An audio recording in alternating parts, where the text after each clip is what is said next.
Hey, can you see me okay?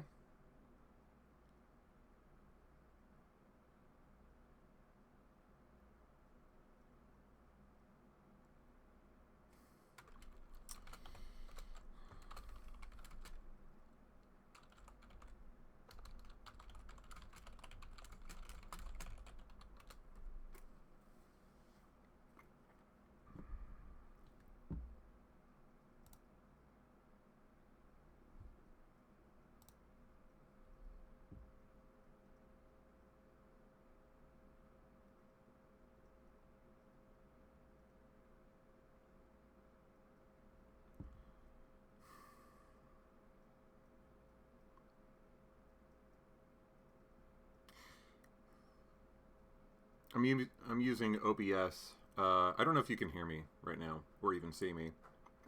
What I'm seeing is a lot of buffering and uh,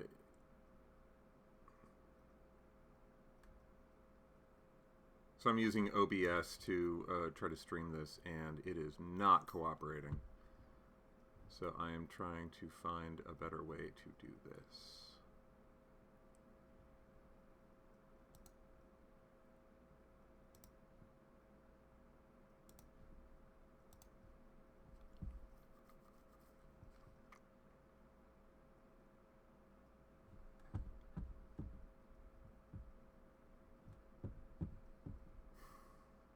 Can anybody hear or see me?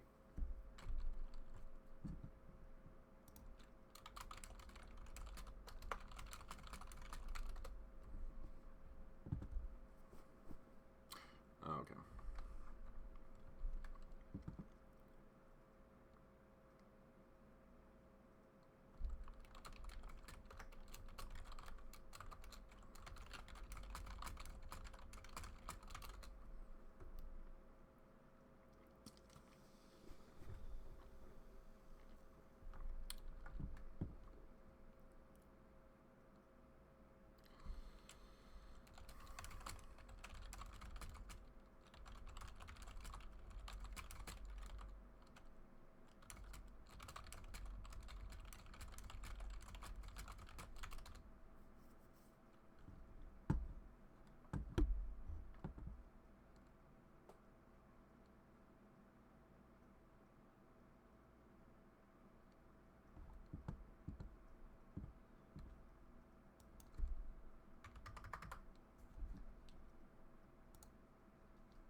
Okay, so there's a huge delay now.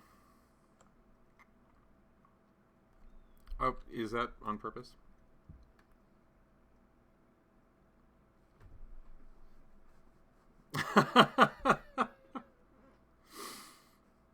You just said hi out loud. That's awesome.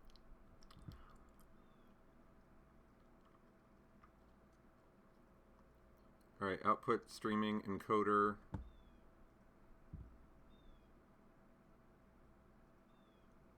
Yeah, times 264. Okay.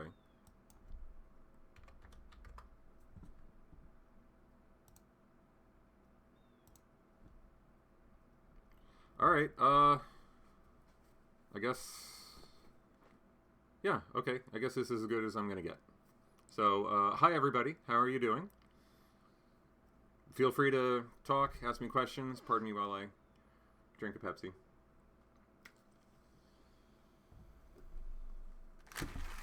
And also eat me some Skittles. Because I like me some Skittles. Hi, John. Do I remember? I am terrible with names, and I am especially terrible with internet names. Uh, Liquid Snakes Love Child I'm going to try to remember that, John. I'm sorry in advance if I forget many, many times.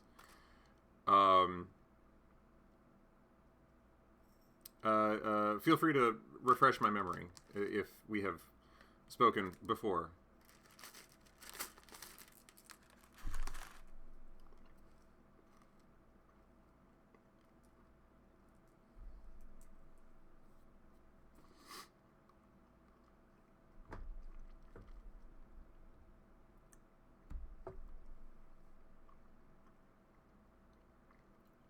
Okay, that's fine, Tibbs. Tibbs, by the way, is a real-life friend of mine, and we occasionally do Let's Plays of Minecraft together. Actually, he does the Minecraft Let's Plays. I tag along, because I don't know anything about Minecraft. I'm not good at it. But if you like Minecraft, and if you like Let's Plays of Minecraft, I suggest you check out his channel.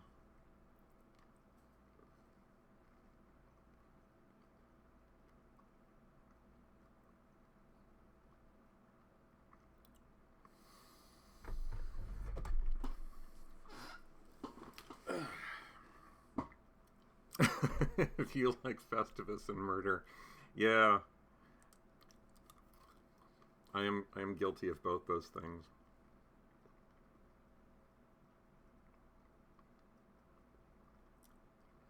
I said I loved you.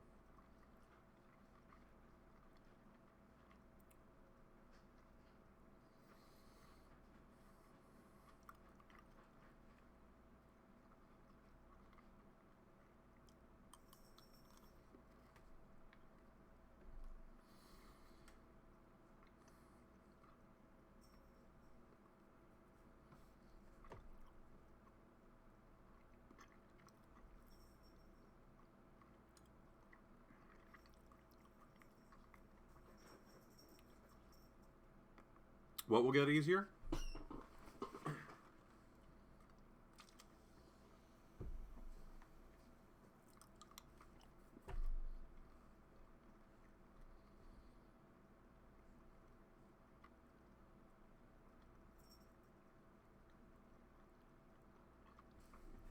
Matcha. Skittles.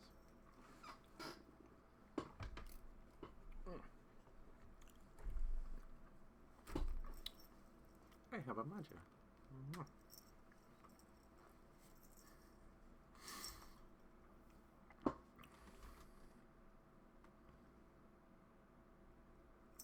You can't see it, but just to my left is a little cat tree that she sits on.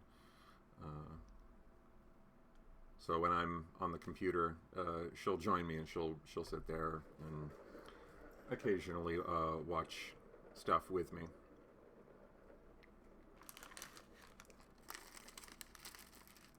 I hope that the people are not tuning in just to watch me eat Skittles and drink Pepsi.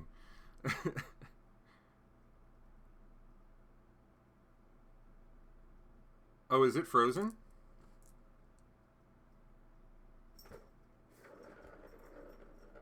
It's been frozen for a while now.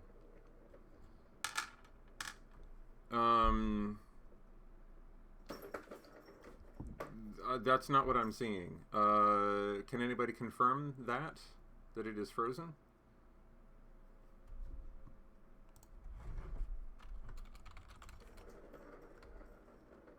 Okay, good. Yeah, it might be... Hold on, I'm going to type this because you might not hear it.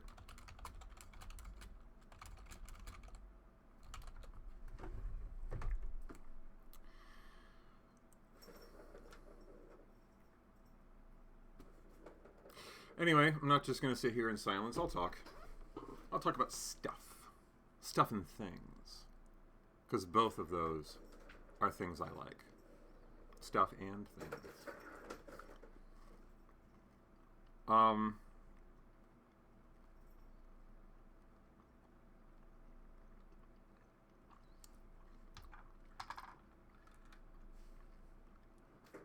know, I didn't even really prepare like what I was gonna talk about.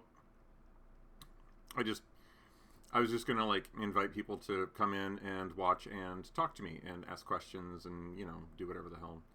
But can see and hear you fine. Awesome. Thank you for that. Pain in the butt. Pain in the butt. Not just a pain in the butt, but a pain in the butt.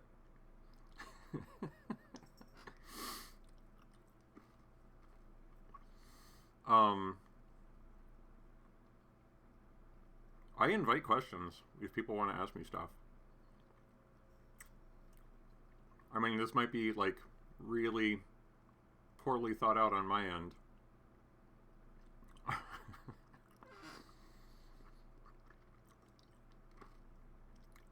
But I don't know. I'll just talk. Awesome. What changed? Was it on your end? Was it just something you had to fix?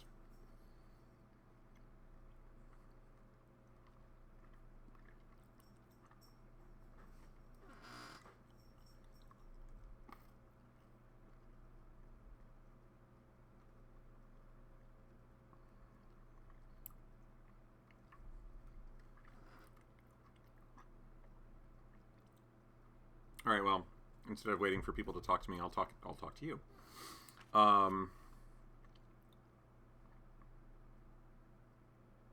Huh. Okay. Well, cool. Anyway, so I don't know how long people have been watching my channel. Like I said in the video that I posted today, if you've seen that video, I have seen a surprising jump in my subscribers. It went from something like just over 100 to 125 in a week and a half, and that's kind of crazy. And it's weird to think that there are that many people who are interested in not just like watching one video, but like coming back to watch more videos about me, talking about me. Like, and it's strange because I am this is gonna sound really paradoxical here, very contradictory, but I am a pretty private person. I don't just throw information out at people randomly. But then, excuse me. But then, of course, I have a YouTube channel in which I talk very openly about myself, and so that's I don't know. I guess I just sort of created a mental barrier in my mind whenever I put a video up. It's not. It's less about putting it out there for people to see it, and more about putting it out there for me to know it's there.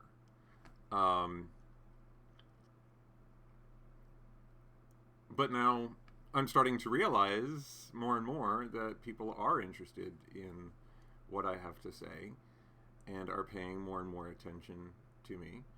And so now I've got a platform that I haven't had before. And so now it's like I feel almost compelled to find something to talk about. I feel almost compelled to make it mean something more than it is, more than what it's been. Do I like attention? I suffer from social anxiety, and a lot of that comes from like just making a lot of bad mistakes when it comes to like social interaction, and so I've just gotten to the point where I'm pretty gun shy about attention. Once upon a time, I adored attention. I wanted very much to be the center of attention, to the point where I was kind of an asshole about it. One of those people who is obnoxious at parties, and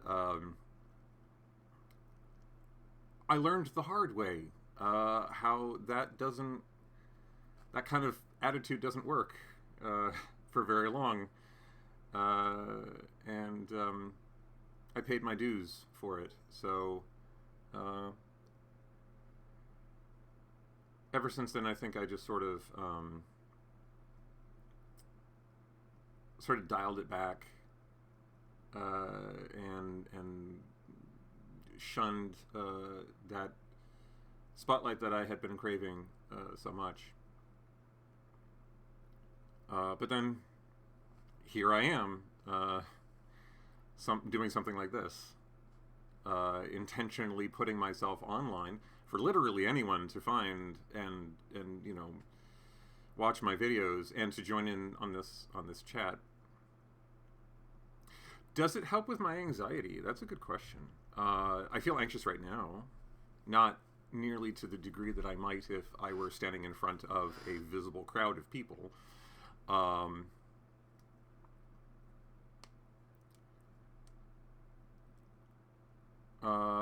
Hey from Canada, hey back. Hi Kitten Claus. Ooh, you do guitar videos? I have been trying occasionally to teach myself how to play, and oh boy, the last time I tried, I have a guitar. It's it's sitting over here. I have a guitar. Last time I picked it up, I got frustrated with trying to learn a strumming pattern and ended up strumming so hard I broke a string, and so I have to get that replaced. Pain. How do you cope with pain? I pay attention to as many different things as I possibly can. Is it a significant part of your day?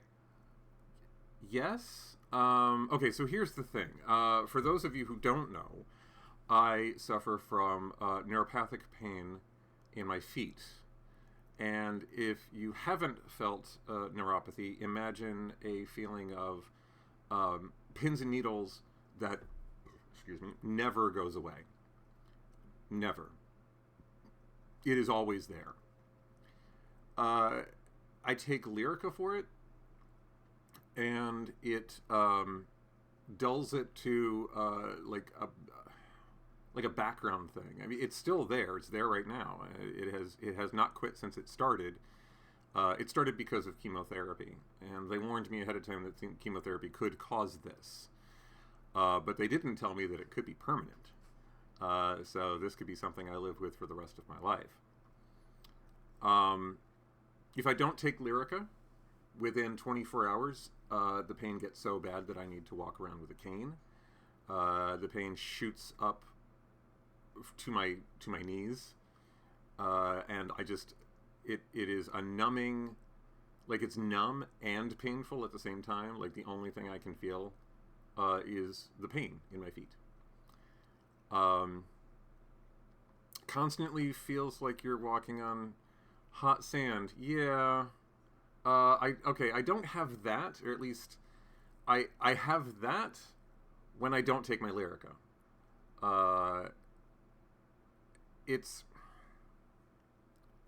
But I would say it's more of a sharp pain than a burning pain.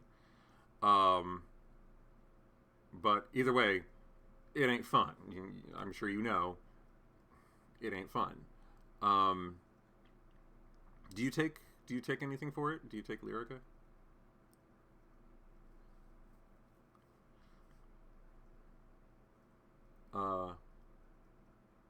But yeah, so it is a constant thing. It is constantly in my life, and it sucks. What I do to get through my day, like I said, I distract myself. Lyrica pushes it pretty down as far as like pain level, to a tolerable degree, to the point where when I am concentrating on something else, I can't.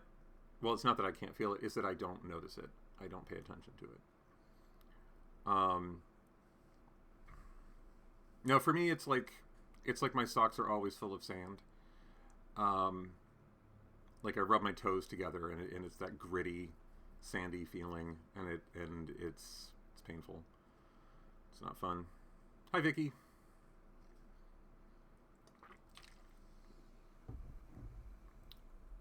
So, out of curiosity, how many of you are new subscribers? Or rather, how many of you are subscribers? And then, like, of those people who are subscribers, how many of you are new?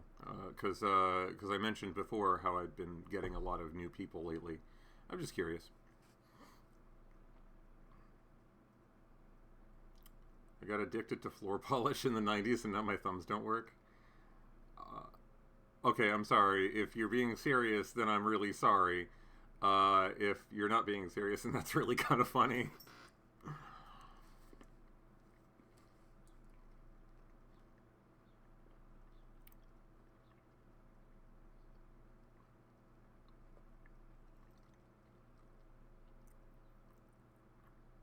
Okay, okay.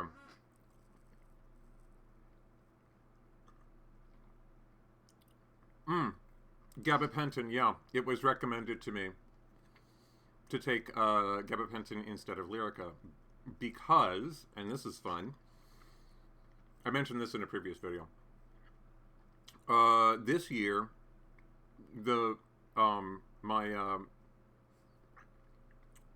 sorry, I really shouldn't be eating while I'm talking.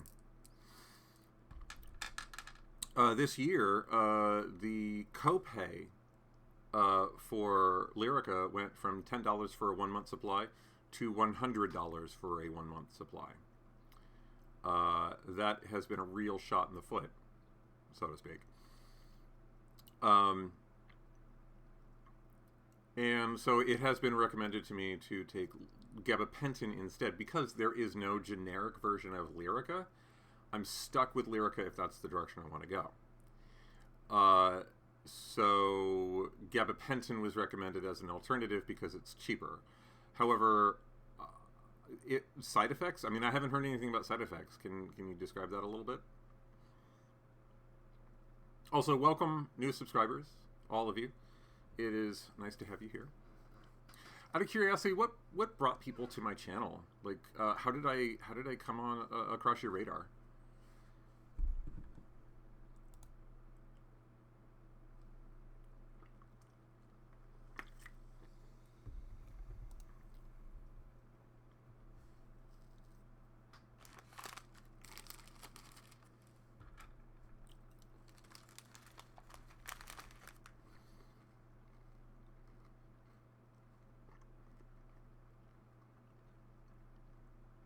Oh, I'm sorry to hear that, Vicky. That's awful. I would not wish this on my worst enemy. I wouldn't wish this on the worst person in the world. I mean, like you ever hear somebody say, oh, that person's so awful, I hope they get cancer. This has been like the worst experience. I could never wish this on anyone.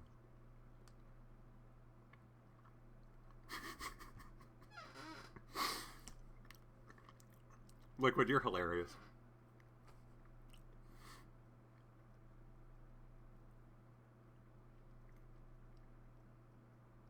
Thank you, Kitten Claus. That's really nice of you. I do like to sing. The one video of myself singing was sort of a spur of the moment thing, and it was like Halloween themed. And I've always liked singing. I've always wanted to put myself out there to sing in public, but my social anxiety really kind of, the thought of taking the stage to do that is like, ugh, wow.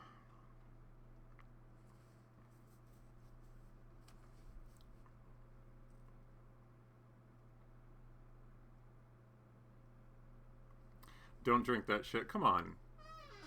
Who doesn't like cherry Pepsi? Oh, there we go. Who doesn't like cherry Pepsi? Come on. It's Pepsi and cherry flavored. Come on. I'm kidding.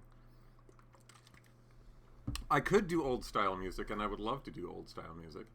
The kind of stuff that I like. Okay, I can't sing the kind of stuff that I want to sing, which is things like metal. I wish I had the voice for metal. but I don't. So, so my next best, my next choice would be like old style, like Frank Sinatra or Billie Holiday or Tony Bennett. I'm actually a big fan of Tony Bennett.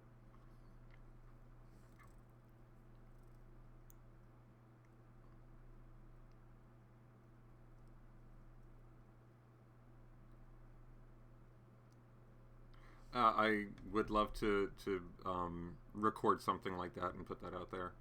Um, I'm not even sure what songs I would pick. Severe fluid retention, sleepy, groggy, dry mouth, running your teeth. Yeesh.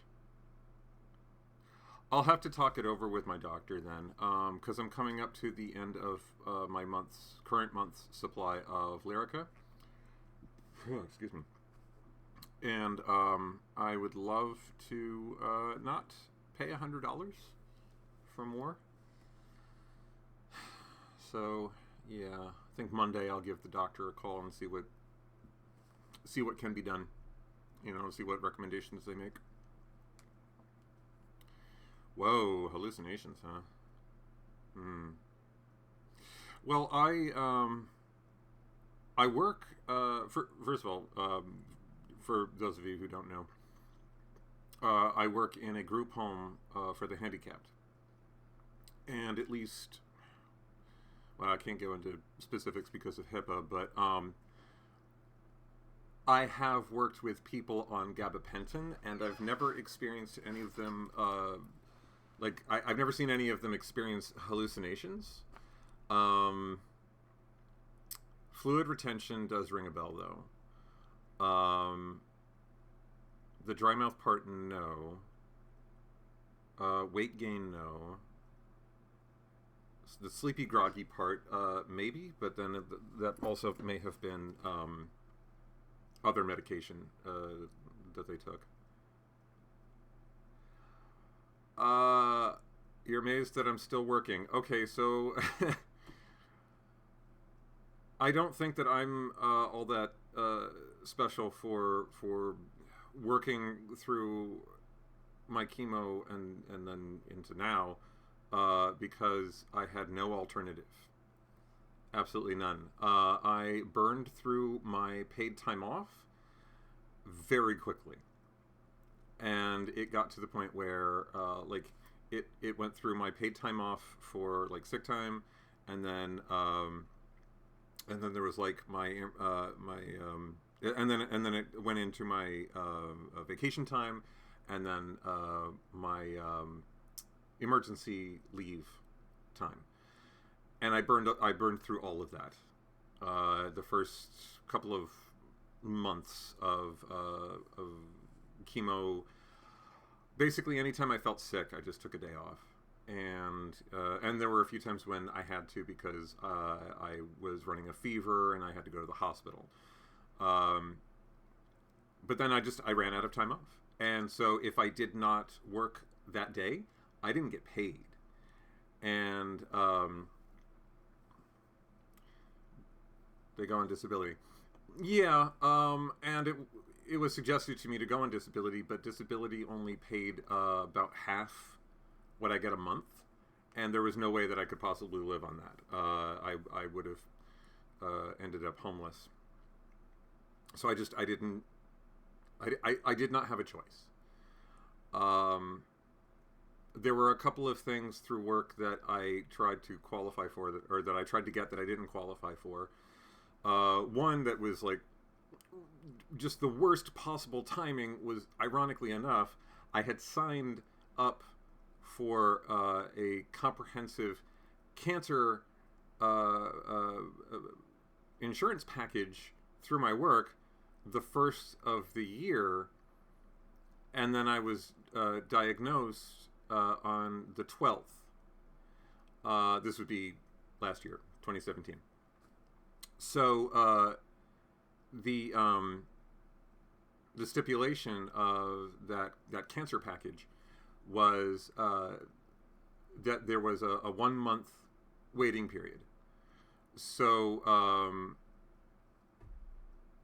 so I sign up, and then it activates a month after that. So I signed up on the 1st. I was diagnosed on the 12th. I didn't qualify. If I had qualified for it, I would have gotten $10,000 lump sum, and a lot of my other stuff would have been paid for. So, yeah, missed that boat by a couple of weeks. So that's fun.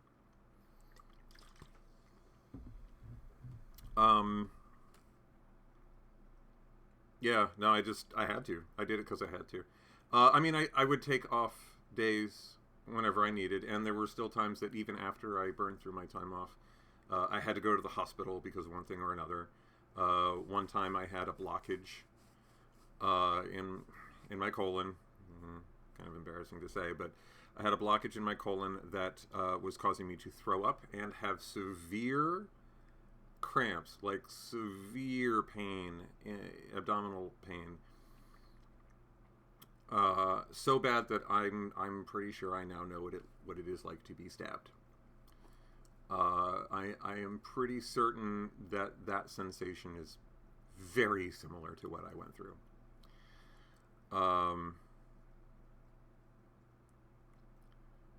But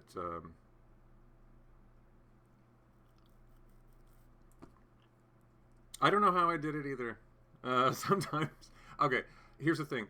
I will say that it didn't, like, most of the days while I was on chemo were not terrible. It was the day of chemo, the 2 days following, and then like a couple of days after that. Okay, so again, and I'll explain this because a lot of you are new, so you probably haven't seen the videos where I explain this. So what I went through was, I would go to the place where I would have my chemo. They would hook me up through the port in my chest. I would sit in a chair. They would hook me up to the IV. I would sit there for about 5 hours. Very often they would give me something to help me sleep.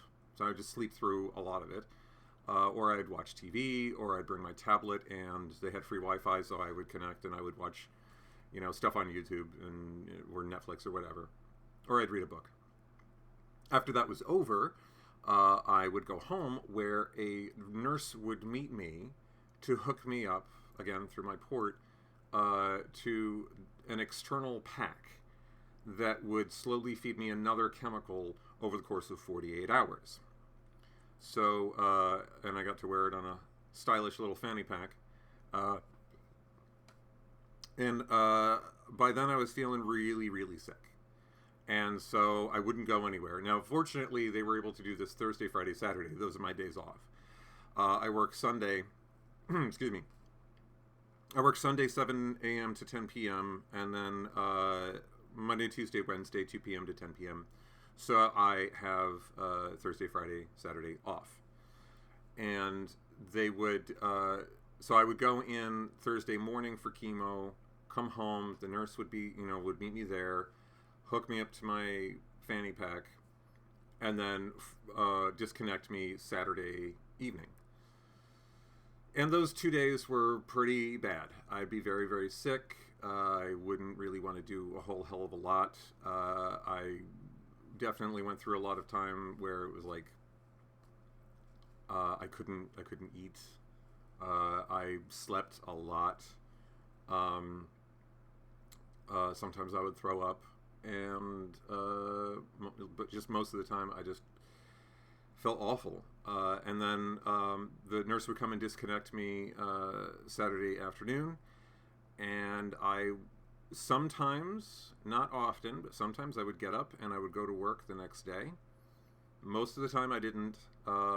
Most of the time I would have to call out, usually the Saturday afternoon before. I just couldn't do it. So very often I would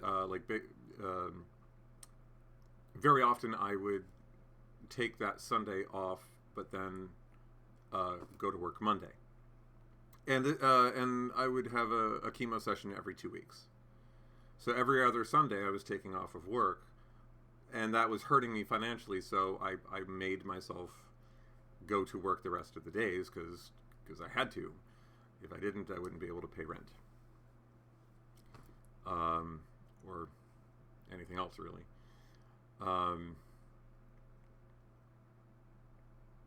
So yeah, I wish... Thank you. I appreciate that. I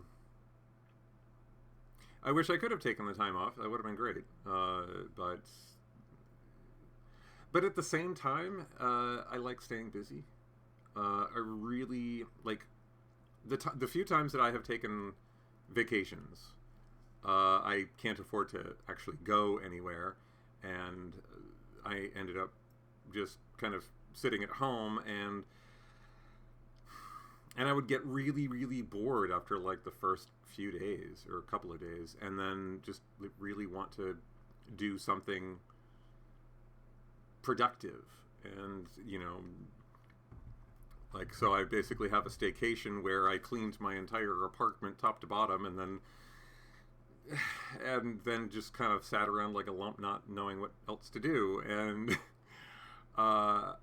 so I'm just naturally a person who needs to do something, and I especially like doing my job, which is to, you know, help people who need that help in a group home setting, where I feel very at home. Those people are like my family. So, are people supportive around you, or do they give you cliche expressions? No one's told me when life gives you lemons.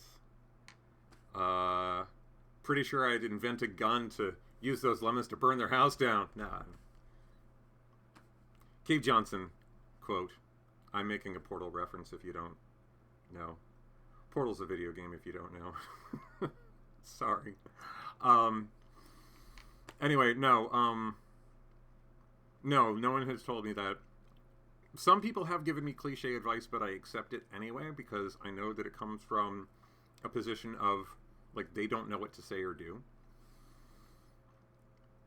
Like, how do you respond to that? I mean, looking back, I've had a couple of people in my life, you know, tell me, oh, I've got cancer. I didn't know what to say. I didn't know how to respond. And so I think that's why so many people fall back on cliches, because they're there, because they're easy. It is like it's a thing that, you know, you reach for it and there it is. You know, you can bust out a cliche at any old time, and it saves you the trouble of trying to think through, like, what might eventually, like, by the time you get it out, it would be something like the wrong thing to say. I mean, that personally, that's my concern, is that I would say the wrong thing to somebody. So, yeah, exactly. It's hard to know what to say. The cup is half full. Well, scientifically speaking, if you fill the cup halfway, then it's half full because you half filled it. If you fill it all the way and then empty half of it, then it's half empty because you half emptied it. I am such an asshole sometimes. I'm sorry.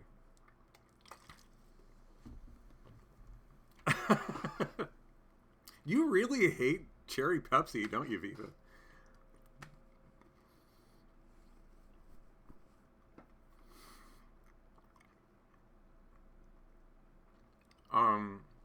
But no, on the topic of cliches, or of advice in general, like, I've gotten a ton of advice on, like, philosophical advice, I've gotten religious advice, I've gotten just personal advice. I accept all of it as graciously as I can, because I can see it from their perspective, and I understand. I have accidentally, since I have been diagnosed, I have accidentally dropped the bomb on people, where I just start talking about, like, you know, oh, I was at the doctor's and blah, blah, blah treatment and blah, blah, blah radiation. And, you know, them going like, what? and me being like, what? And, oh shit, I totally just dropped the cancer bomb on you. I'm sorry. And then like they don't know what to say, and I don't know what to say, and it's this big awkward thing. So I get it. I understand where people are coming from when it's like they're suddenly faced with not only somebody who's facing their mortality, but in a way also kind of makes them face their own mortality. Like when you say in, well, not certain terms, nobody has told me, Daniel, you're going to die from this, but the odds are certainly not in my favor. But when you say something like that to somebody, like I can only imagine that they're kind of like you start to think about it, you know, when somebody in front of you is faced with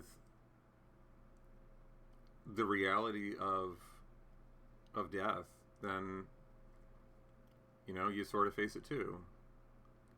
So people say to me what I think they would want others to say to them. And so I accept it. And like I don't fault anyone for coming to me with, you know, oh, you need Jesus. Like I mean, okay, I disagree, but thank you anyway. Like I'm not going to be like, oh no, don't come to me with that Jesus shit. No, I'll be like, well, okay, thank you. That's very nice of you to say. You know, I've had a lot of people say, I pray for you. Great. You know, that is how they want to help. That is how they want to involve themselves. Okay, I will say thank you. I mean, I've had plenty of people at work say, I'm praying for you. Thank you. And I don't mean it like, you know, oh, sure, fine, thank you. And like, I'm not trying to placate them or anything. No, I'm honestly, seriously thanking them. Most people mean well. Exactly. Yeah. They mean well. And I take that positive nature of what they're saying to me seriously. And so I completely accept their well wishes. I'm not going to take a cynical view on it, because there's really nothing else they can do, especially for people who, you know, I'm only interacting with on a superficial basis. Like, say, some people online, for instance, or some of my coworkers. They're not going to be as involved as, say, close friends or family. So there's nothing they can do. So this is what they feel that they can do. So thank you. I am sweet, aren't I? And I'm very humble, too. Really, I deserve a reward. No, I'm sorry. I couldn't maintain the facade. But thank you.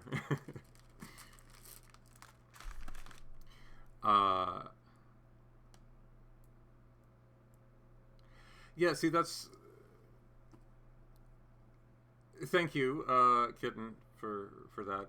Patience is necessary in my line of work, definitely. And I have learned patience the hard way.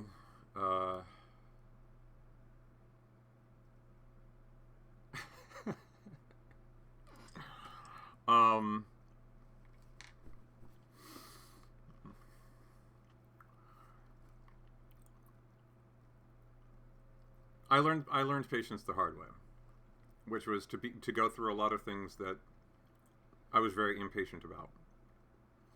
And it took me a long time to get there, but I feel like I kind of am. I mean, I'm 39. It feels like now's a good time to get this patience stuff down, right? And you know what they say, the reward for showing patience is patience.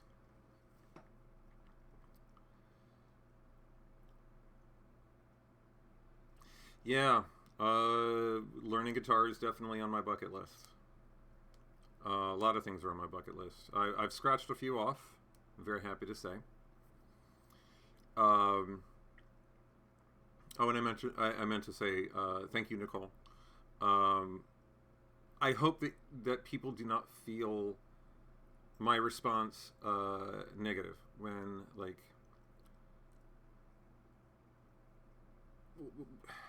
like I've said before, I don't believe in a higher power. So it's like I hope you don't feel that when I say thank you, I'm being dismissive. I am being sincere. I do honestly thank you for praying for me. There's no reason for me to be an asshole about it and be like, like, oh, I don't believe in God. You don't pray for me. No, I'm not that kind of guy. I don't like acting like that. It hurts the fingers. Yeah, I know. And that's another thing is that I have some of that same neuropathy in my fingertips. It's not as bad, especially with the Lyrica. I can barely feel it. It's just sort of like a bit of numbness in the fingertips, which sometimes causes me to typo the hell out of things when I type. But one of these days I'm gonna like really sit down and work hard at learning how to play. I think I need to take it slower because one of the things that I found that I was doing was I would follow one tutorial for a little while and be like, okay, I got this down, and then I would move on to the next tutorial before I really should have, and then realizing like that I wasn't ready for the next tutorial, and I would get frustrated.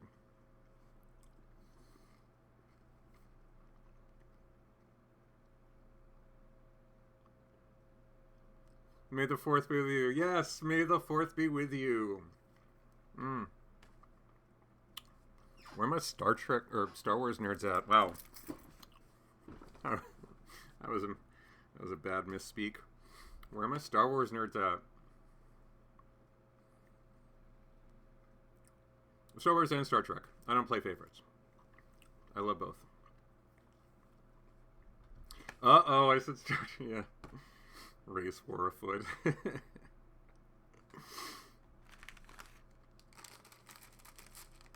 No, I grew up with both. I'm eating Skittles, Snazzy.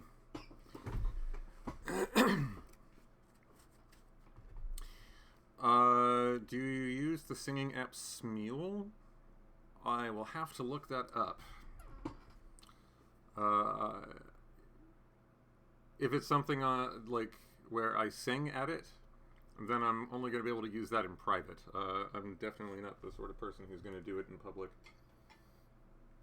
Speaking of phones.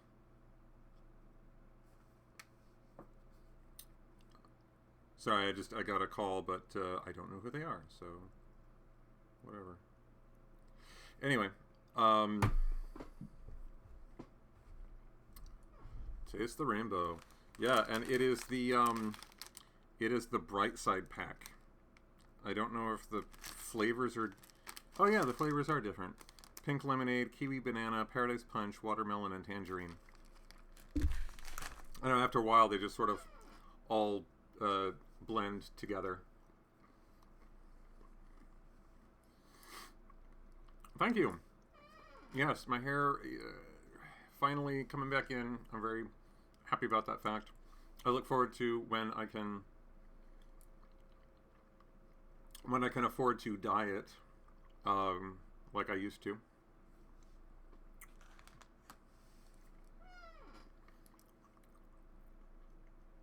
Thanks.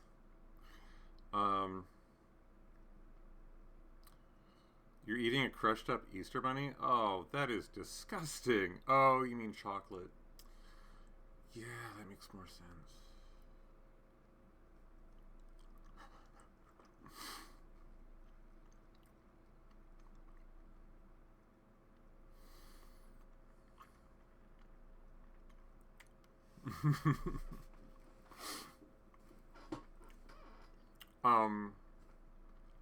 You have 3 animals: Princess Lay's or Leia?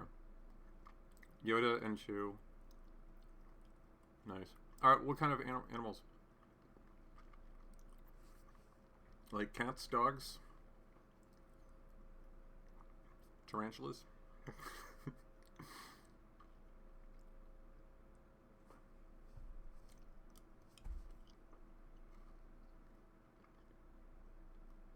2 dogs and a cat. Nice.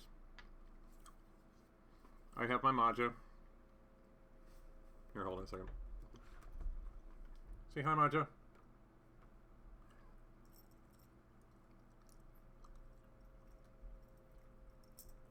Okay.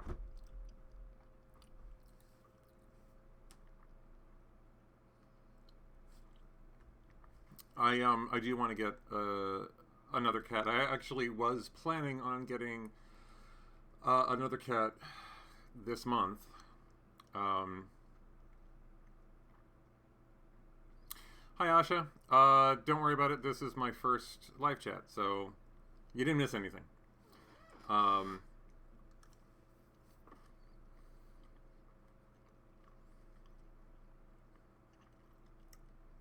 cat's name is Mojo. It's Arabic for glorious or honorable. She came with that name when I got her from the shelter. I was going to change it, but I liked it too much, so I kept it. She's about 2 years old, they guesstimate. She's very playful, friendly. She is not afraid of anyone. She was not afraid of the vet when I took her. She's... Meow meow. What's up, kittles?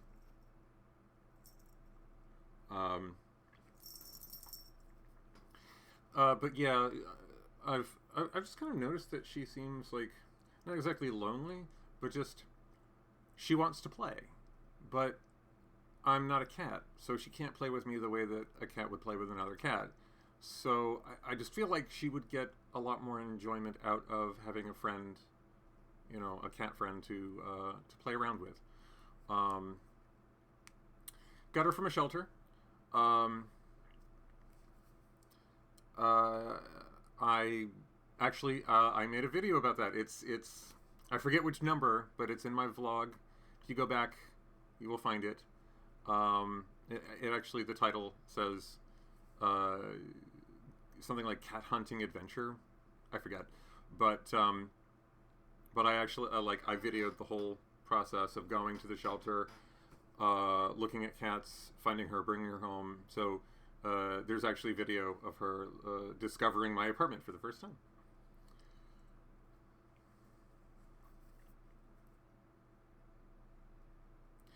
Yeah, I think Maja, well, I can't say that she's kept me going, but it is really nice having a cat around.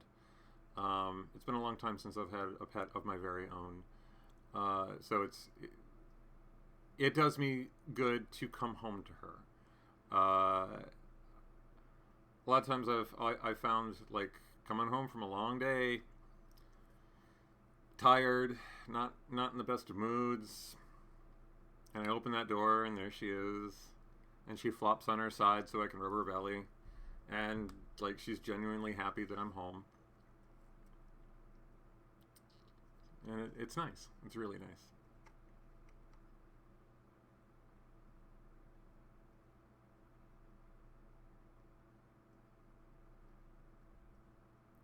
Sound problems? I'm sorry to hear that.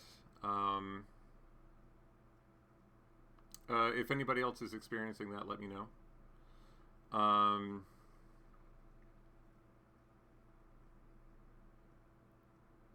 It is nice to meet you too.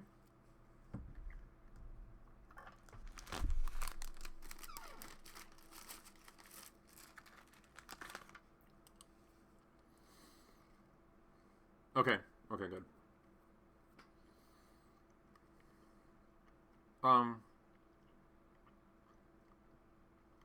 But yeah, I want to get another cat. Animals are good for the ego. especially when she curls up in my lap. Although Maja's so energetic that she doesn't really sit still, like in my lap, that is. When she's in the cat tower thing here by the side of to the left of me here, you know, she'll curl up and sleep there. But when she hops into my lap, she'll curl up with me for like maybe a minute, and she never really settles down. She'll rub up against my face. She'll kind of, you know, knead at my chest. She'll kind of shift herself around a lot, and then she'll get up and get off and go do something else. But she doesn't sleep in bed with me, which is just fine by me, because I absolutely hate having anything pressed up against me at night. Past girlfriends kind of had to put up with me, like saying, "No, I need my space. Do not cuddle me." Or, you know, we can cuddle for a few minutes, but then if I'm starting to drop off to sleep, I need to roll over and I need my space.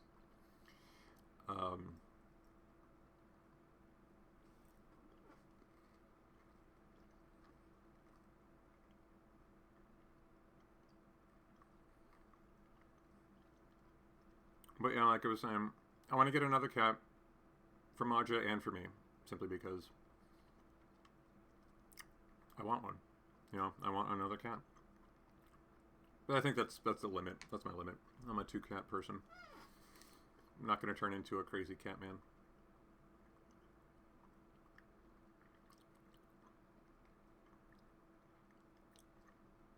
Thank you. I do consider myself pretty down to earth. I'm very relaxed. I think that's the thing. Like, when I make my videos, I've seen other people make videos, make their vlogs, with so much more energy than I think I could ever put into them.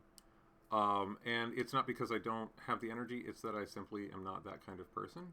I've seen personalities online, who've made an absolute career out of this, who are very personable and very outgoing and very energetic and very friendly, and that is actually who they are.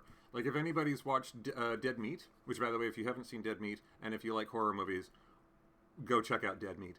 But the host of the show, James A. Janice, like, he puts forth so much energy in his videos, and then, like, when he does live videos, you see that that's actually how he really is. He really is that friendly and outgoing.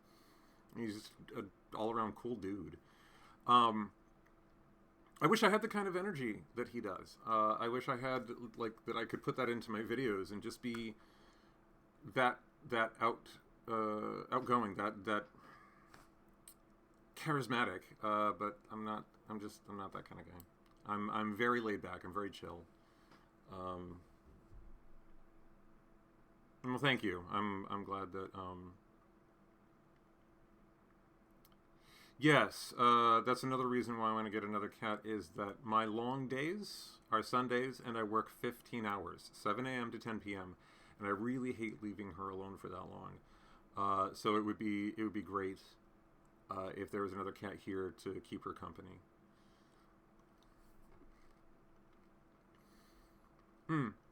Okay, yes or no on the introvert thing.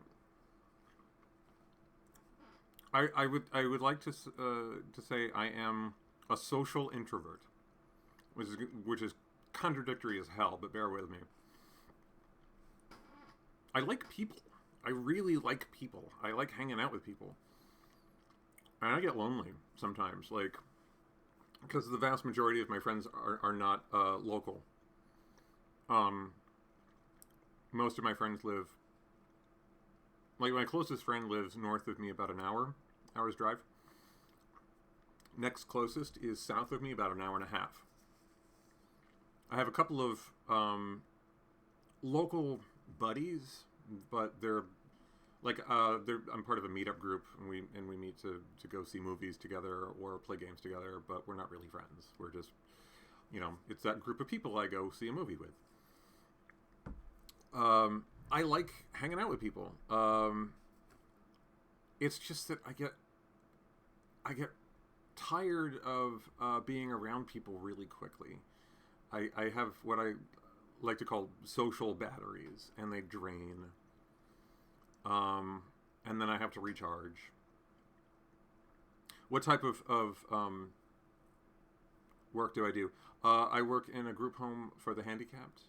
These are people who are confined to wheelchairs, although not all of the residents are like that. But they have handicaps, both mental and physical, that prevent them from living on their own, and so they stay with they stay in this group home, part of the agency that I work for, and I go in there and I help them live their lives.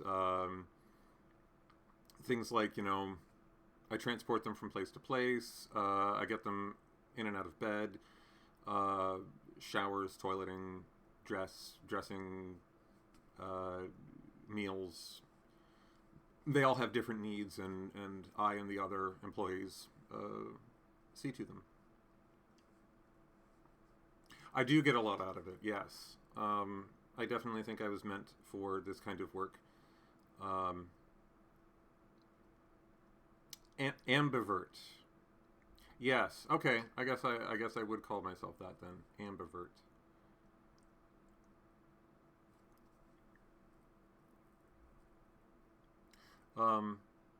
But yeah, I like a long time ago. Wow, this goes back over 10 years ago. I worked at an assisted living facility, which is basically a nursing home, and that was the first time I ever worked in any kind of field like that.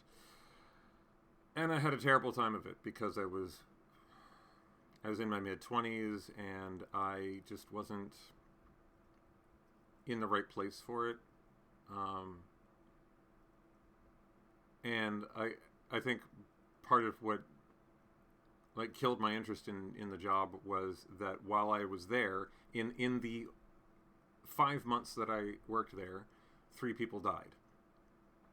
And I realized that if I was going to work in that field, that's what I would have to get used to.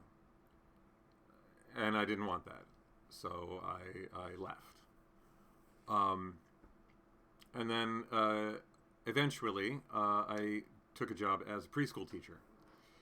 And I was on much firmer ground there because I have 3 younger half-brothers.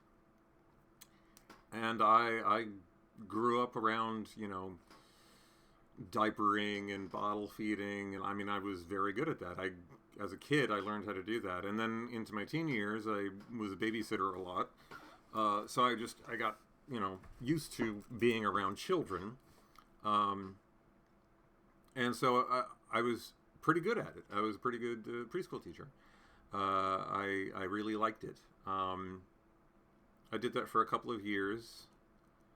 And then I did some other stuff. And then I went back to that for a year. But I ended up working for an agency that they were the McDonald's of childcare. I'm not going to say the name of the company, but they're basically a franchise. They have preschools all over the place, and I didn't like the atmosphere. My coworkers were pretty judgmental. The parents kind of judgmental. I'm a guy working in a preschool. Certain assumptions were made. I worked hard enough to overcome that. The parents certainly began to trust me. Weirdly enough, there was a high level of politics in a place like that. Like the teachers and the director and so forth. It's weird. You wouldn't think there would be that much politics in a place like that, but there are. And I quit not because of the kids. I loved the kids. I loved working with the kids. Kids loved working with me. I made learning fun for them. I was briefly in charge of their after-school program. And I came up with a lot of backyard science experiments for us to do. It was a lot of fun. I loved doing it. but I don't think I'll ever go back to it because it's just, well, first of all, um, they pay preschool teachers garbage. Like, wow. I make more now as a somebody without a college degree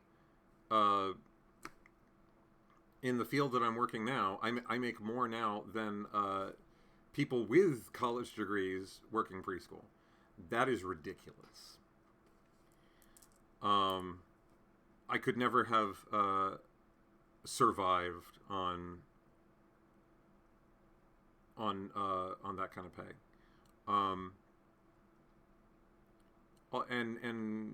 And on top of that, just everything that pushed me away from it. Parents, teachers, faculty. I just can't do it anymore. But I really like where I am now.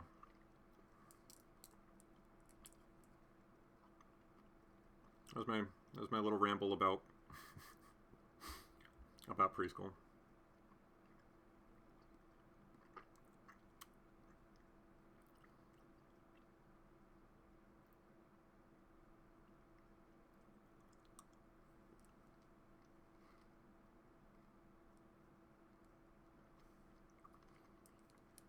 I've actually worked a pretty wide variety of jobs over the years.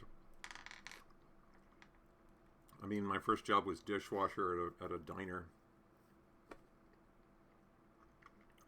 back in the 90s, because I'm old.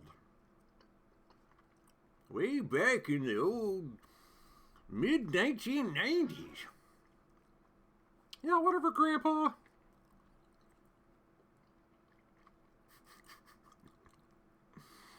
What was my favorite job? The job I'm doing now.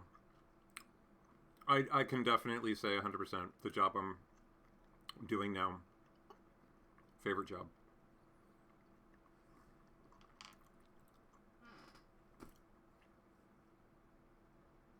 Oh, you worked in a fish plant. For some reason I read that as you worked as a fish plant. I'm like, what? What?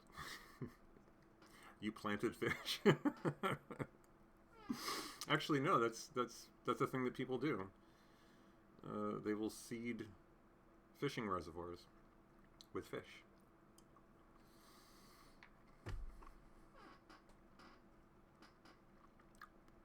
Yeah, I adore the job I'm doing now. And I say that for a number of reasons. First and foremost, the people I work with, who are great people. I love coming to work. I do not dread Sunday mornings at all. Well, I dread them because I'm not a morning person. It's one of the reasons why the rest of the week I start my day at 2 p.m. I am not a morning person. In part because I suffer from insomnia, stress-based insomnia, which when I'm going to bed Saturday night, I have it in my head, I gotta get up. I gotta get up early. I gotta get up at 6 o'clock so I can be there by 7. You know, I have to get sleep, which naturally stresses me out, which makes me not sleep. But I do not dread going to work. It's definitely one of the highlights of my day. And then on top of that, I get paid pretty well. I get paid well enough to live by myself, and I'm very happy with that. I've spent far too long, too much of my time, too much of my life, I have spent living with people, and I have found I really like living alone. I really like being able to come home and shut out the world, and it's just me. I love that. What state do I live in? Constant state of confusion. No, I live in New York.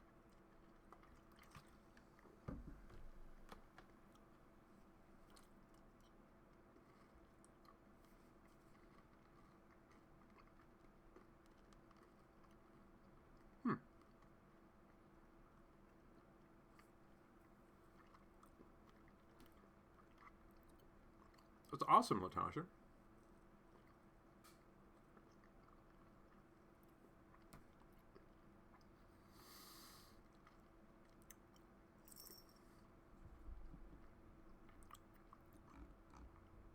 Oh, here comes Mojo. Hi, sweetie. And there she goes. But, I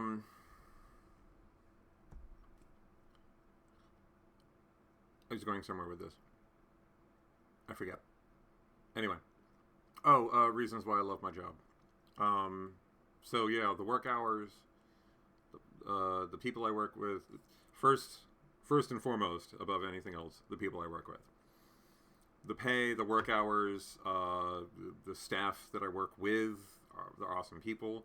The benefits I get, I mean, even though my copays suck, you're going to get copays no matter what. Because, hi, America.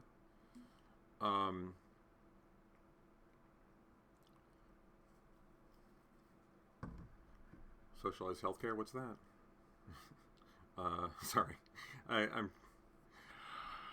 really don't want to open up that can of worms. Like, if people have divided political points of view on that, I really don't want to start that. But take it from somebody who has seen it from the inside, somebody in my position.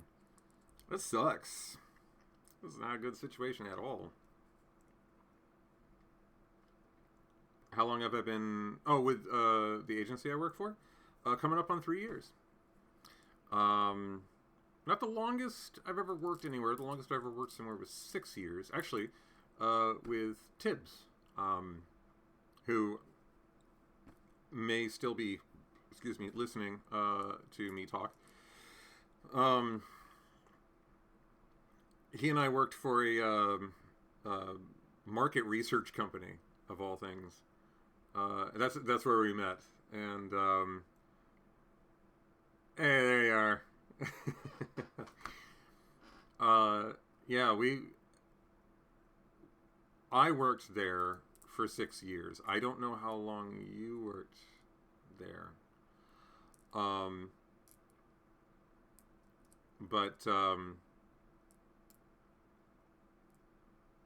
that was a boring ass job, market research. Because basically we would call up people on and off for 3-ish. Okay. We would, my job was to call up people and ask them questions on a survey for Verizon. So if you had work done by Verizon on your home, this is back when landlines were much more common. So if somebody came to your home and did work on your landline, then we would call you and ask you how they did it. And Tibbs' job was to transcribe the recorded customer comments, and that was always a source of comedy, because people said some pretty fucked up stuff. Do I have family nearby? Closest family is my grandfather. He's about 2 hours away from me. Next closest is my mother, who lives in Maryland. I've got a cousin that lives in Maine. I've got my father now lives in West Virginia. My brothers and sister all live near each other in Maryland.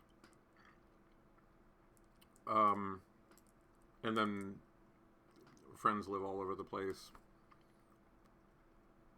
Tibbs lives in Massachusetts.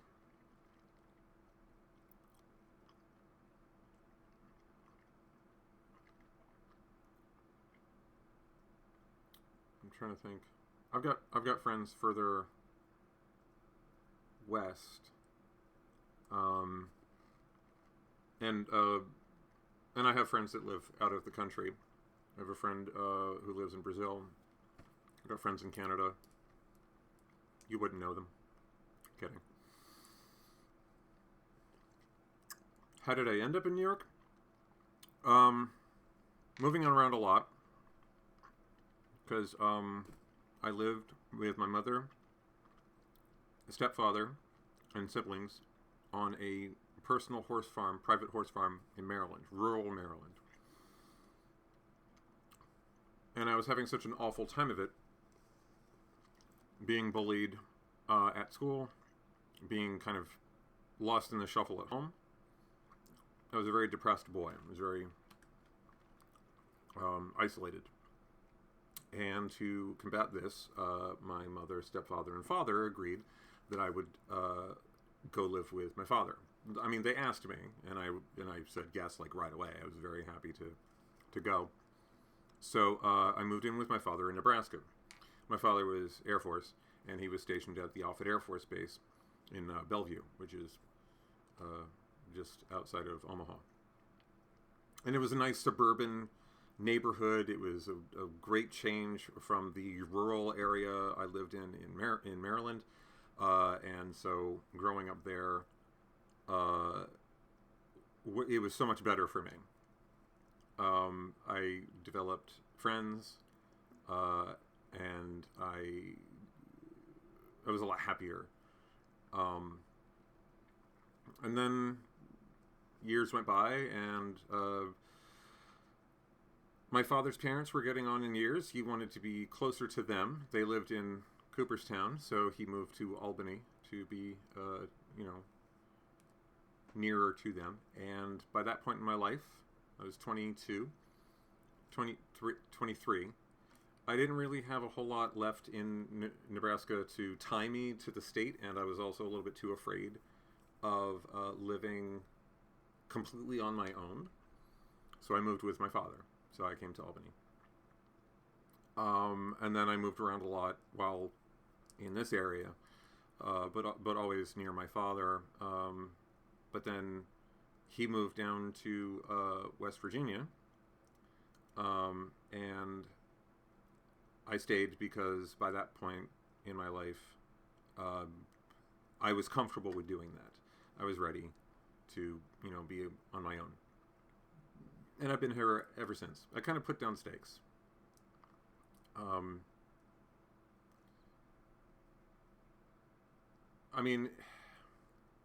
I could move somewhere else, but then I feel like I'd be starting all over. And at this point in my life, especially with the cancer, I'm not ready to do that. I'm pretty good with where I am.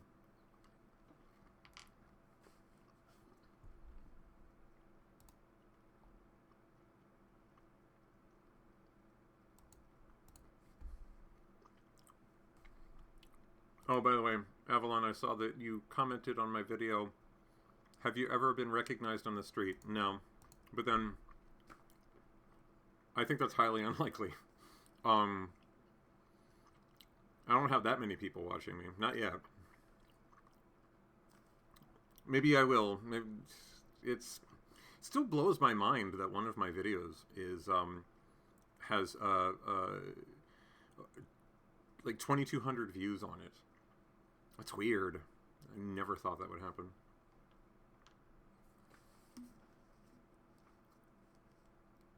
It would be so strange to be famous, like YouTube famous, for this. Because like I'm making a cancer vlog. I'm making a vlog about having cancer, and excuse me. And while I'm not giving up at all, it is still likely that this is going to kill me. So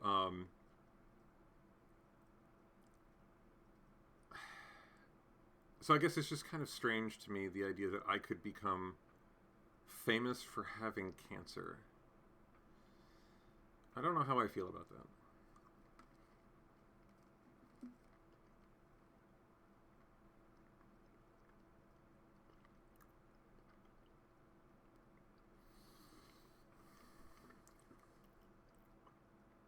Yes, you're right.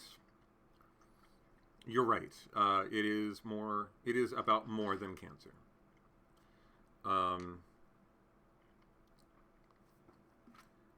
And I really do try to put forth a hope in all my videos. It's one of the reasons why It's one of the reasons why I kind of like deleted 2 videos before I went with the third recently, because I was being so hopeless. I made 2 videos that were just completely void of hope, and I watched the first one and I deleted it, and then I made another one and I watched that one and I deleted it, because I just didn't want to put that out there. I didn't want to be the kind of person to, like, there's just so much negativity in the world, and I just don't need that in my life right now. So I didn't want that to be a part of the vlog. Where did I get the Plague Doctor's mask? That one? Costume shop. Can't remember which one. It might have been the Spirit store. I love Halloween. I love masks. Costumes in general. I think that stuff is awesome. Brave to share my life. I mean, it's risky. I open myself up to anything. Putting videos about this sort of thing out there. I open myself up to criticism, to strangers judging me, judging my life. I don't have any trolls yet. That'll be weird. Like, if that ever happens, like who the hell does that? You know, I'm sure somebody does. I'm sure somebody out there is totally like, you know, I'm gonna go troll some cancer patients.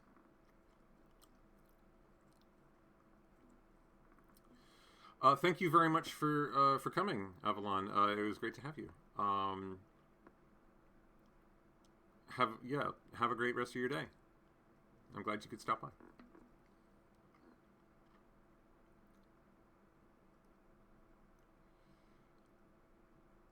Oh, the shadow costume. Yeah, the shadow costume.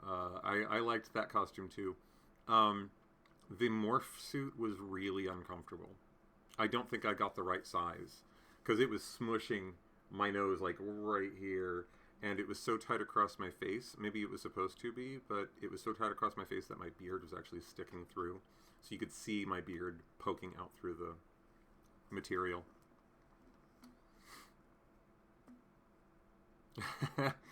I'm glad that you liked the cleaning video. That's one of my favorites too. Yeah, I like doing silly videos.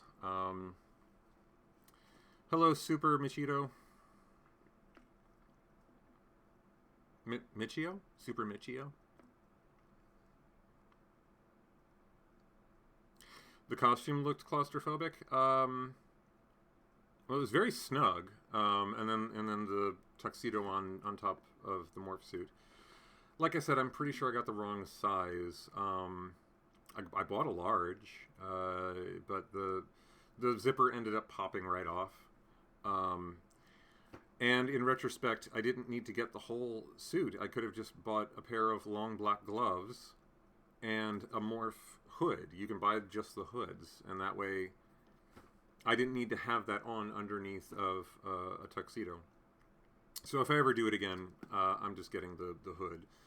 The morph suit went in the trash because the zipper was beyond repair. But yeah, like if you liked my cleaning vlog, if you haven't seen it, it's called Recca Clean, the Recca Clean, which is supposed to be a pun on the Reckoning. Terrible attempt at a pun there, but I couldn't think of anything else to call it. But you know, it was me cleaning my apartment and being silly about it. But if you like that kind of stuff, that's my sense of humor. And then also the I only made 2 of them so far. I'm gonna make more, but the things I do when I'm alone videos.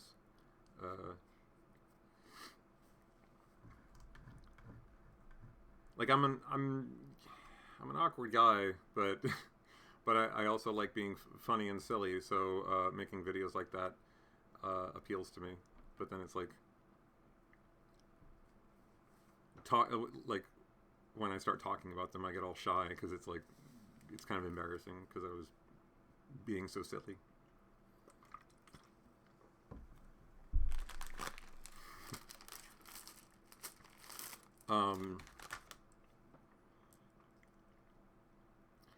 But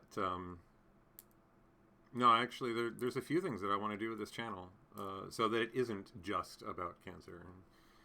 I want to make short films. I have ideas for very short films, like 5-minute films. I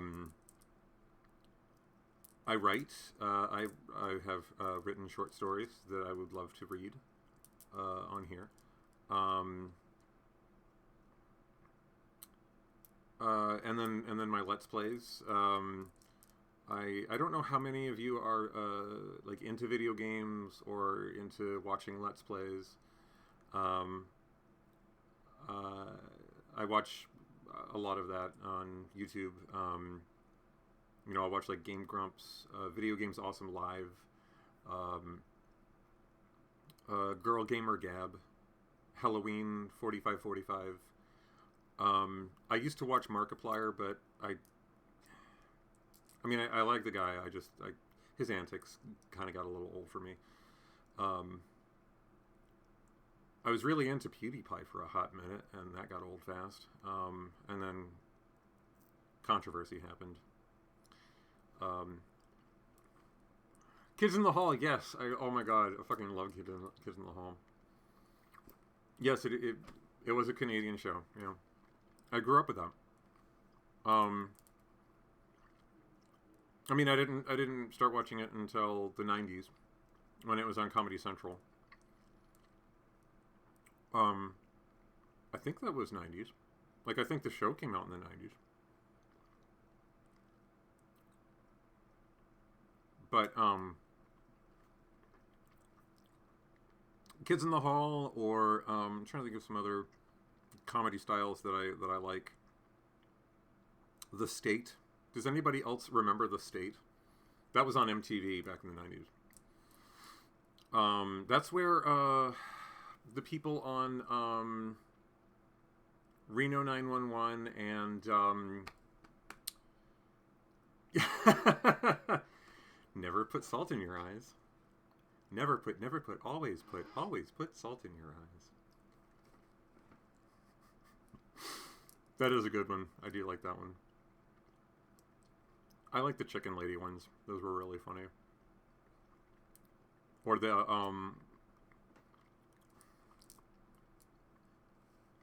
was the one where they're shoveling coal into a furnace, and it's like, I feel the darkness within me, and the other guy's just like, okay, that's great. Can we just get back to work now? I feel the darkness within me. See, okay, here's the weird thing. As much as I loved The State, I never really got into Reno 911 much. Even though it was the same people that made Reno 911 made The State back in the 90s. Hello. Hello, Martha. Hello, Barack. Welcome. Hello, Be Honest. Marvel? I mean, yes, of course, Marvel. I love Marvel. I don't play favorites between Marvel and DC, although I will say that DC's movies have absolutely sucked, with the exception of Wonder Woman. Like, Wonder Woman was the only good one. But it was still amazing. But this is from a perspective of somebody who doesn't read comics. I can't get into them. I can't. They have such soap opera plots that I wouldn't even know where to start. And then, like, they keep retconning everything. So it's like, oh, that person died. Wait, but no, they didn't. Oh, this person has this relationship with this other person. No, they don't. So I don't know. I can't do it. I mean, I do like some comics, but typically it's like stuff that has a single run and then it's over. Like, say, Transmetropolitan or The Watchmen.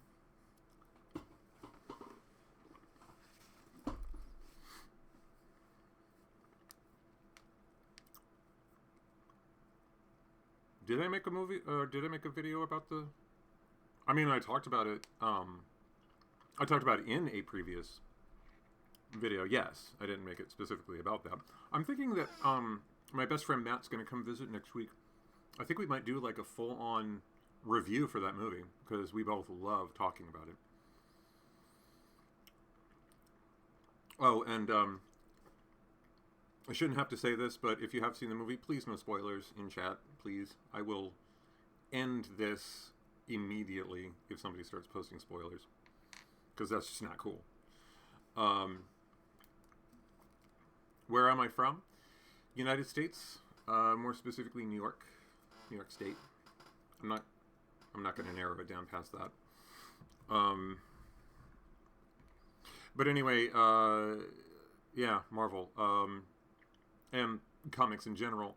I like a lot of the stuff that is made about comic books, like movies, TV shows, cartoons.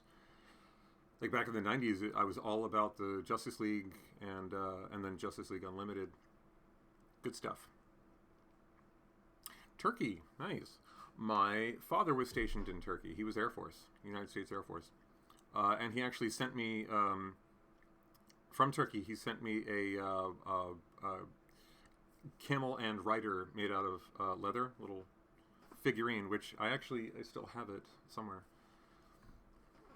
So yeah, hello and welcome from the U.S.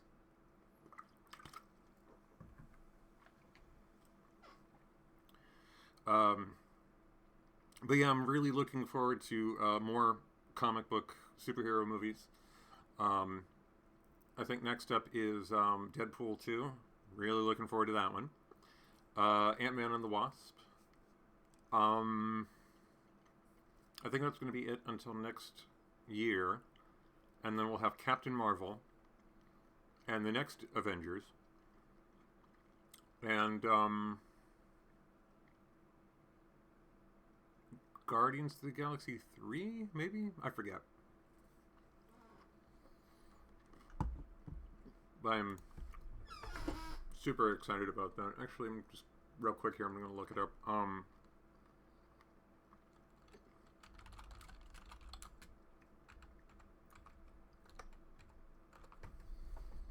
Okay. Yeah. Next year, it's going to be Spider-Man 2, Guardians of the Galaxy 3, Captain Marvel, and the next Avengers movie.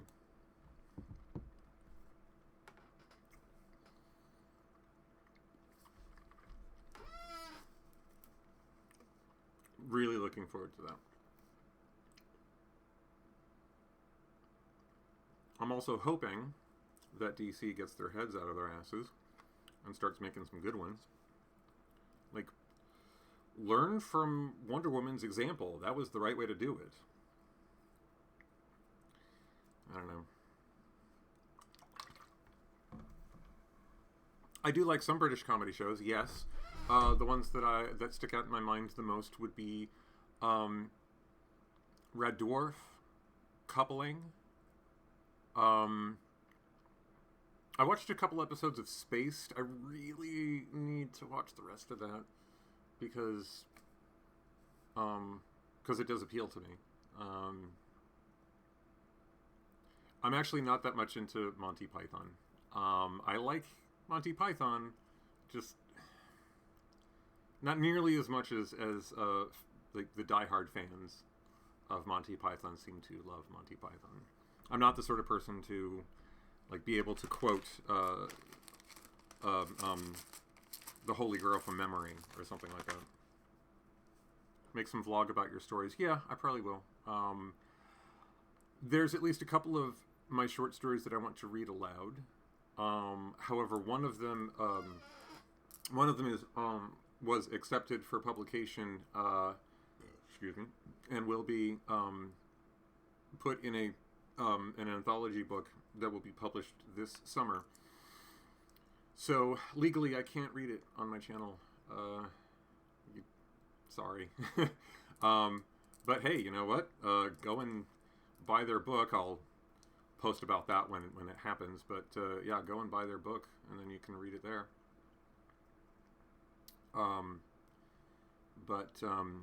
But yeah, I've got a couple of short stories. Horror. I like writing horror. That I can read on the channel because they haven't been picked up for publication.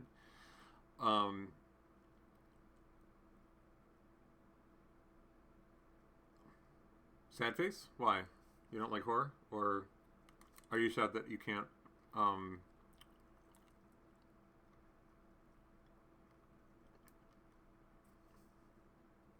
the story that's being published? Like you're sad that you can't hear it? Your use of emotes confuses me, Viva. Gothic horror.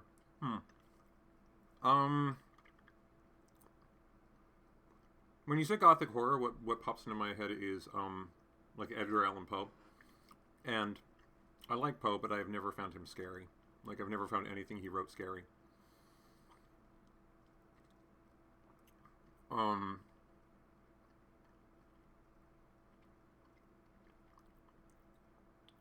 Spooky and moody. Okay, yeah. No, I agree. Definitely a spooky, moody atmosphere from Edgar Allan Poe, or from Gothic horror in general.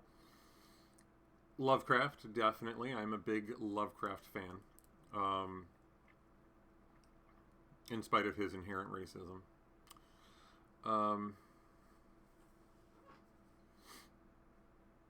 Well, thank you. Thank you, be honest. Come on now. Be honest. No. I'm sure you've never gotten that one before.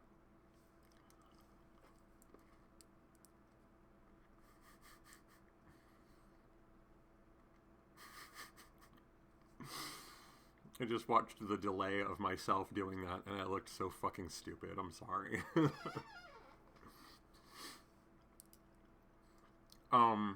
Dreamy hair, keep it? No. I mean, okay, thank you, but no. I'm growing this out because if you've seen my early videos, then you saw how long my hair was. That's what I prefer. Long hair. Long hair dyed multiple colors. That's what I like. So that's what I'm going with. But yeah, on the topic of horror, I like Lovecraft a lot, and I would cite him as a big influence. I would also cite Stephen King and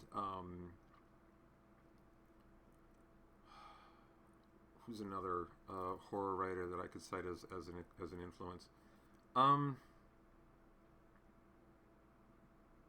don't know. Like, I like stuff with weird twists to them. I especially love twist endings like Twilight Zone. And I love something that gives you that heart-stopping moment of realization. When, oh my God, like when it all comes together in the end. And so I am a little bit guilty of writing my stories specifically to set up an ending, which is a flaw, but I think that the stuff that I write has good twist endings. Yeah, Twilight Zone for the win. And to a lesser extent, shows like The Outer Limits and Night Gallery. Sure, yeah, you know what? I can try to make that happen as soon as possible. I have at least one short story that I am completely prepared to record myself reading and put that online.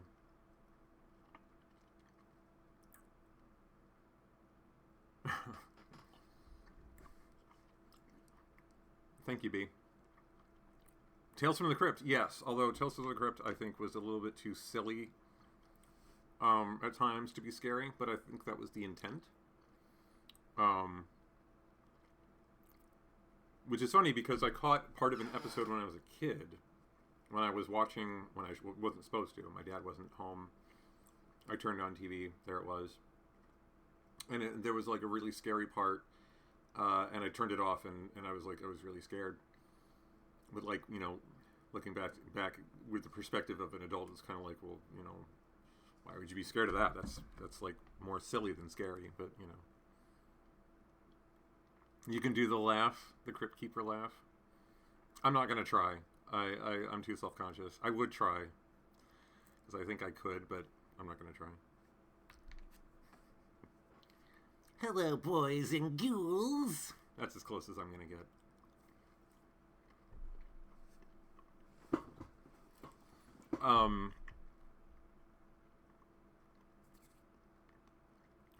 I'll try off camera. When I'm alone. It'll be another one of those things I do when I'm alone.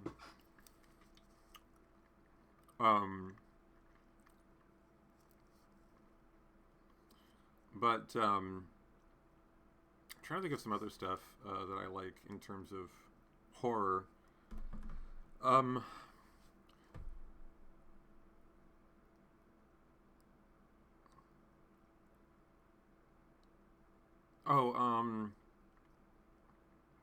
I love audio drama. I love it. The old shows from before television, you know, like the stuff from the 40s, especially the horror stuff from the 40s. And so I like listening to things like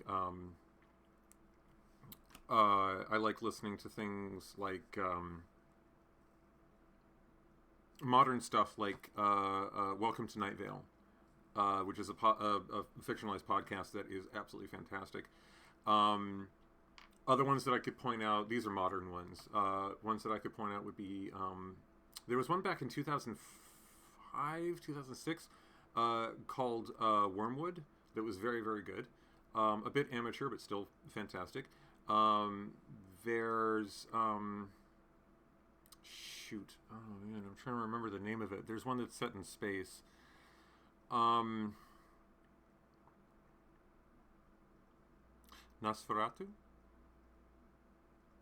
Are you talking about the movie? The old silent film? Because I do like that film. I do read a lot. Lately I've been reading a lot of comedic fiction, things like Terry Pratchett, Douglas Adams. I love that kind of humor.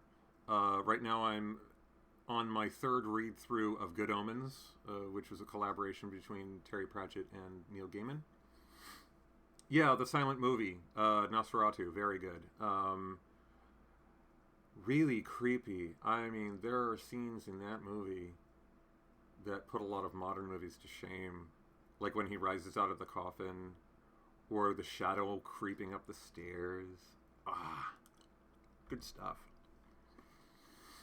The Lost in Space. Yeah, I caught the first episode of the Lost in Space show on Netflix, and I felt absolutely zero compunction to continue. Just did not grab my attention.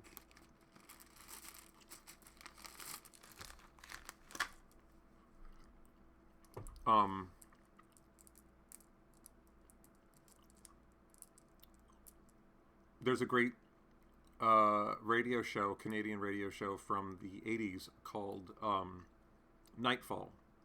And you can find all the episodes online for free. There's a website that has them. You'd have to just Google Nightfall radio show and you'll find it. That one is very much like Twilight Zone in terms of like twist endings to their stories. They're very good. And there was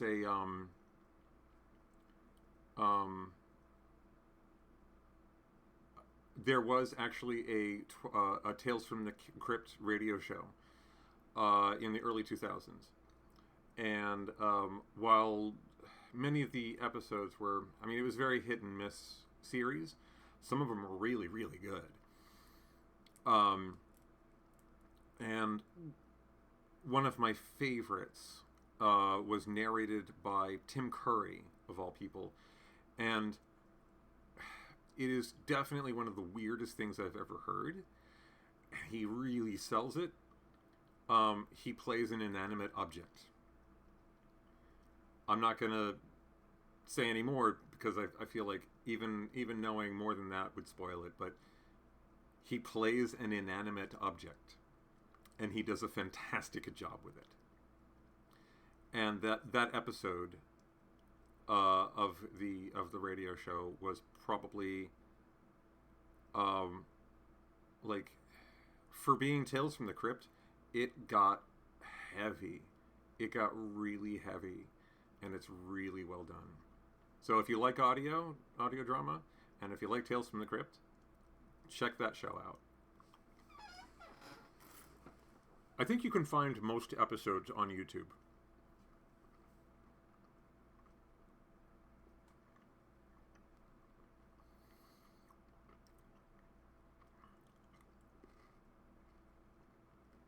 Oh, of course I remember MST3K. I grew up with that. Again, 'cause I'm old. I remember discovering that on TV one summer. I was on like summer vacation. I was visiting my mother and family on the horse farm in Maryland. And my brothers and I turned on Comedy Central, and there it was. And we split a gut laughing at it, and we watched every one of them after that. The new run that they had on Netflix was excellent. I watched all of those, and they were fantastic. I really hope they do more. Please God, do more.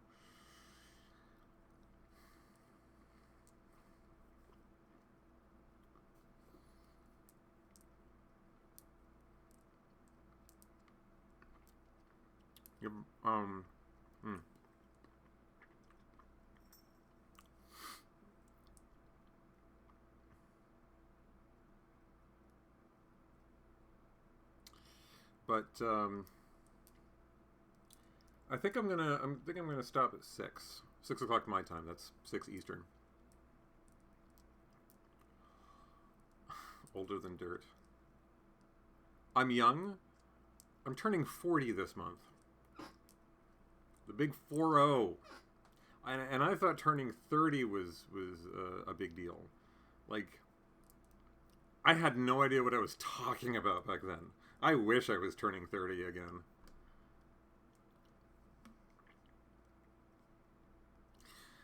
Bye, Kitten. Thank you very much for coming. It was great to see you, and I will check out your guitar videos. As a matter of fact, so that I don't forget, let me just go in here to YouTube, look up Kitten Claus guitar videos. There you are. All right.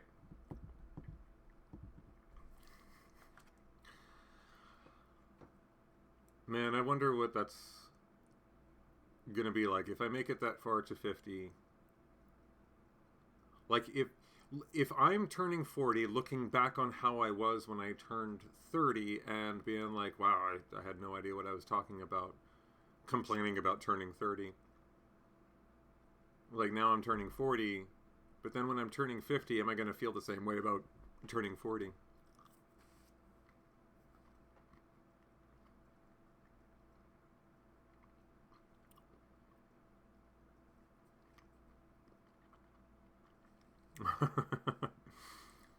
I read that as, I've made your day honest. It wasn't honest before?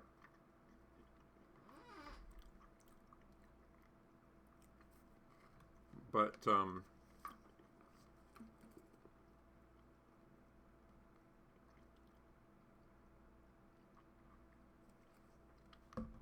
what's laughable?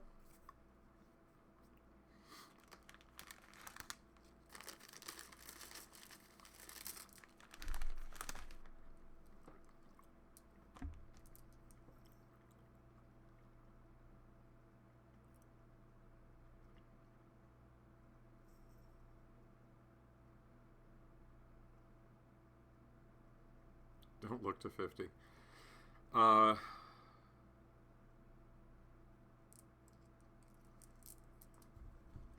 have lucked out in how young I look. I mean, except for the gray in my hair. You know, you wouldn't know it. You wouldn't know that I'm 39.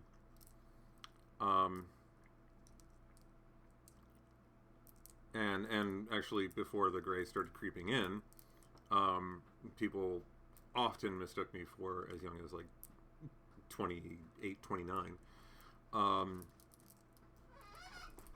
Mojo. She was clawing furniture.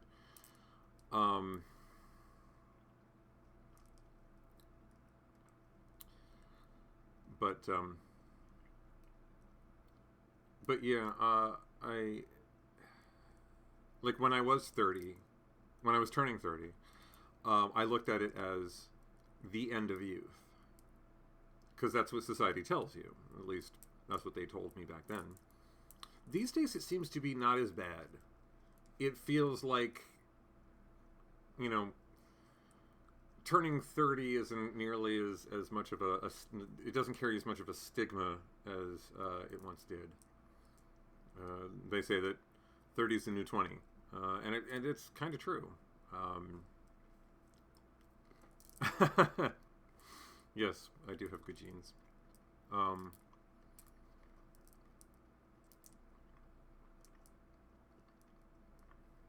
Well, I hope I look as good as my father does when I'm his age.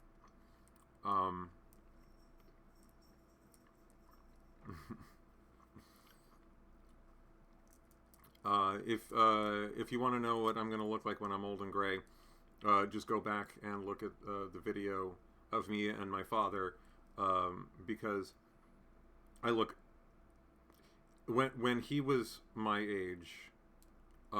We like if you put pictures of us side by side of both of us at 39, we would look identical.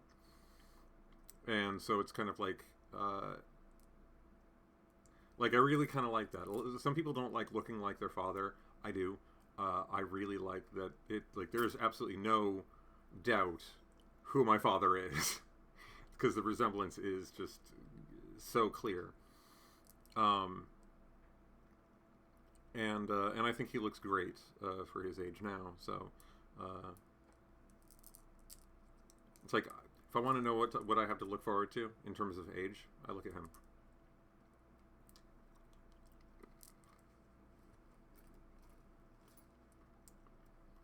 I'm wearing a My Little Pony kilt. Yeah, Tibbs. Are you sure you're not thinking of yourself? Mm-hmm.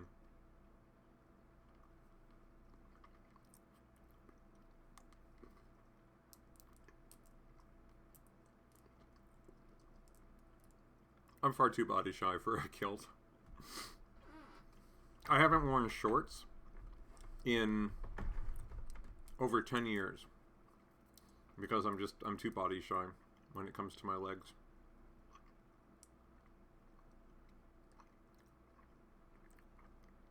Why, you got it from me, Tibbs. Don't you remember? Happy belated birthday.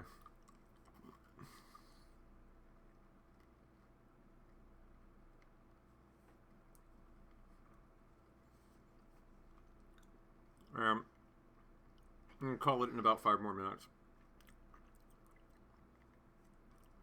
No, although I do like peanut M&Ms. Although they're Skittles. My favorites are peanut butter M&Ms. I like anything chocolate and peanut butter. So Reese's peanut butter cups, Reese's Fast Breaks are the best.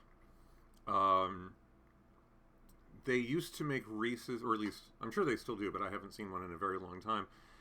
Reese's peanut butter brownies, prepackaged brownies, and they were fantastic, and I would love to find them again. But so far as I've seen, no store around me sells them anymore.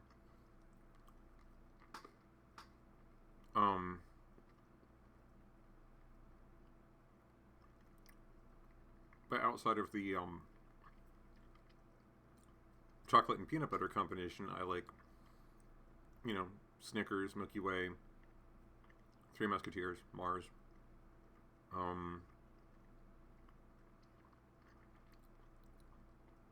I like salty with my sweet.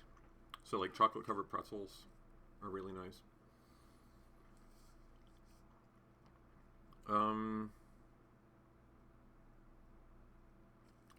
Skittles, Starburst, things like that.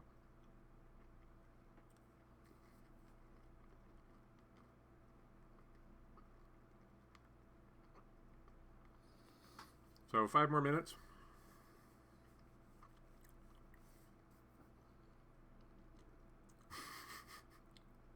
Wow, Viva. I've never met anybody so, like, vehemently against a soda as you. Wow, you got it in for Pepsi. What did they do to you? Did a Pepsi truck run over your parents or something? Jeez. Paydays? Paydays. Yeah, actually, yeah. Salty and... Duh, of course. We're talking about salty and sweet. Paydays are the shit. I fucking love those.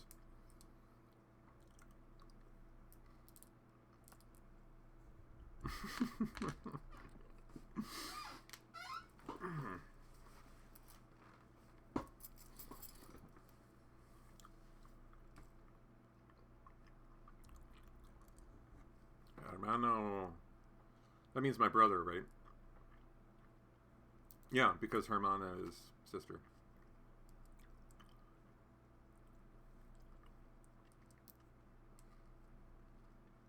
Three more minutes if anybody wants to get in one last question.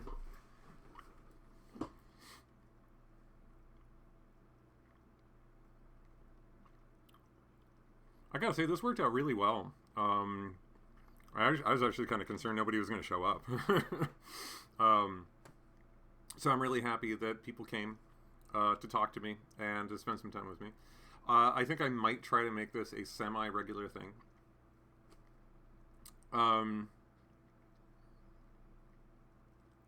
I wish I could. I wish I could quit you.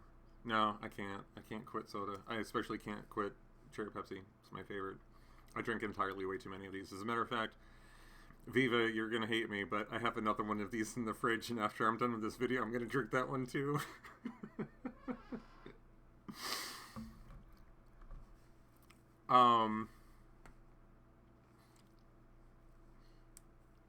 Sorry.